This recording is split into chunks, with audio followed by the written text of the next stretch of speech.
आज के इस एक्सप्लेनर में हम एक बहुत ही सीरियस इशू को डिकोड करने वाले हैं। हाल ही में स्टेट बैंक ऑफ इंडिया ने एक बड़े फिशिंग स्कैम को लेकर अलर्ट जारी किया है। और सच कहूं तो ये कोई नॉर्मल साइबर क्राइम नहीं है, बल्कि डिजिटल बैंकिंग यूज करने वाले हम और आप जैसे किसी भी इंसान के लिए एक सीधा और बड़ा खतरा है। तो चलिए इस साइबर थ्रेट की पूरी एनाटॉमी को, इसकी पूरी संरचना को गहराई से समझते हैं। स्क्रीन पर दिख रहा ये वाक्य, एक मैसेज और आपका बैंक अकाउंट खाली, ये सिर्फ कोई डराने वाली लाइन नहीं है, बल्कि आज की एक डरावनी सच्चाई है।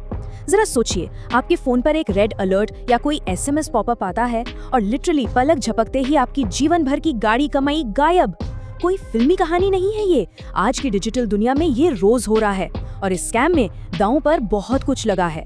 तो चलिए बिना देर किए सीधे इस एसबीआई योनो स्कैम के अंदर गोता लगाते हैं और देखते हैं कि ये आखिर शुरू कैसे होता है। तो होता क्या है कि इस पूरे खेल की शुरुआत होती है आपके फोन पर आने वाले एक छोटे से मैसेज से। ये स्कैमर्स आपको फर्जी एसएमएस या फिर व्हाट्सएप मैसेज भेजते हैं।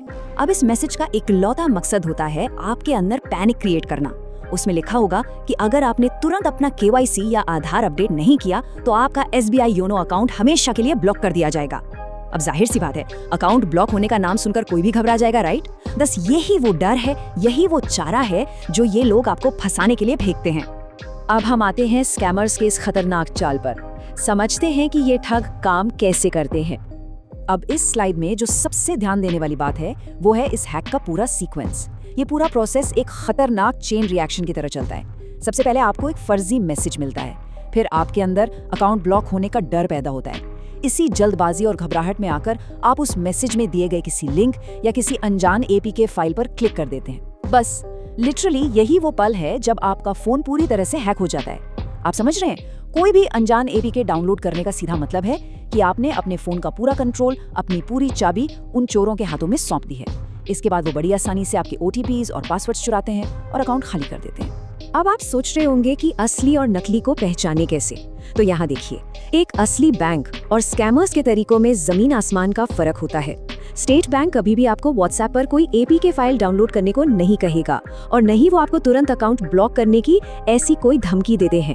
असली कम्युनिकेशन हमेशा उनकी सिक्योर्ड वेबसाइट या फिर सीधे ब्रांच विजिट के थ्रू होता है। इसके उलट ये स्कैमर्स हमेशा चाहेंगे कि आप जल्दबाजी करें, आप पैनिक में रहें और उनके भेजे गए अनजान लिंक्स पर क्लिक करें। ये बहुत बड़ा रेड फ्लैग है जिसे आपको पहचानना ही होगा। तो अब जब हम खतरे को समझ चुके हैं तो बात करते हैं सुरक्षा के कुछ एकदम बुनियादी नियमों की।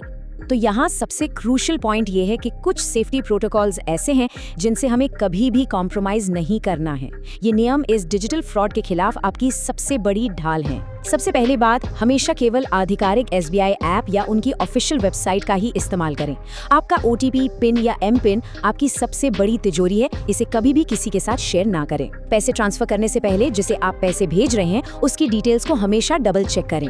कोई भी अनजान लिंक या अकाउंट ब्लॉक करने की धमकी वाला मैसेज आए उसे तुरंत इग्नोर करें और ब्लॉक मारें। और सबसे जरूरी बात, अपनी केवाईसी हमेशा बैंक की ऑफिशियल वेबसाइट पर या फिर सीधे ब्रांच में जाकर ही अपडेट कराएं, कहीं और नहीं। अब मान लीजिए गलती से आपसे क्लिक हो गया। ऐसे में हमारी आपातकालीन कार्य योजना यानी इमरजेंसी एक्शन प्लान क्या होना चाहिए? और ये स्लाइड बहुत ही बेहतरीन तरीके से दिखाती है कि फ्रॉड होने पर आपको स्टेप बाय स्टेप क्या करना है। ऐसे टाइम में लिटरली आपका एक एक मिनट बहुत कीमती होता है। अगर आपको भनक लग जाए कि फोन हैक हो रहा है तो पहले 1 मिनट के अंदर उस फर्जी ऐप को अनइंस्टॉल करें और अपने फोन का इंटरनेट और डेटा तुरंत बंद कर दें। इससे हैकर्स का एक्सेस कट जाएगा। अगले 10 मिनट में किसी दूसरे सेफ डिवाइस से अपने सारे बैंकिंग पासवर्ड और यूपीआई पिन तुरंत बदल दें। 30 मिनट के भीतर अपनी नेट बैंकिंग और कार्ड्स को टेम्पररी ब्लॉक कराएं। और हाँ, 1 घंटे के अंदर नेशनल साइबर क्राइम हेल्पलाइन 1930 पर कॉल करें या फिर cybercrime.gov.in पर अपनी शिकायत दर्ज कराएं और अपने बैंक कस्टमर केयर को भी तुरंत इन्फॉर्म करें। इस शुरुआती बचाव के बाद एक आखिरी चीज और करनी है, अपने हाल ही के सभी ट्रांजैक्शंस को बहुत ही बारीकी से चेक करें। अगर आपको अपने अकाउंट में कोई भी ऐसी एक्टिविटी या लेन देन दिखे जो आपने नहीं किया है तो बिना 1 सेकंड वेस्ट किए अपने बैंक के कस्टमर केयर को उसकी रिपोर्ट करें। ये आखिरी स्टेप ये पक्का करेगा कि आपका पूरा फाइनेंशियल इकोसिस्टम अब पूरी तरह से लॉक और सुरक्षित है। देखिए, SBI योनो जैसे प्लेटफॉर्म्स इस्तेमाल करते वक्त हमारी डिजिटल सिक्योरिटी कोई ऑप्शन नहीं है, बल्कि एक सख्त जरूरत है। आपकी अलर्टनेस ही आपकी सबसे बड़ी सिक्योरिटी है।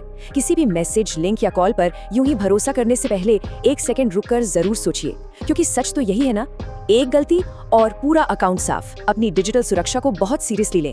इसी थॉट के साथ हम आज के इस एक्सप्लेनर को यहीं खत्म करते हैं। अपना ध्यान रखें, जागरूक रहें और सुरक्षित रहें।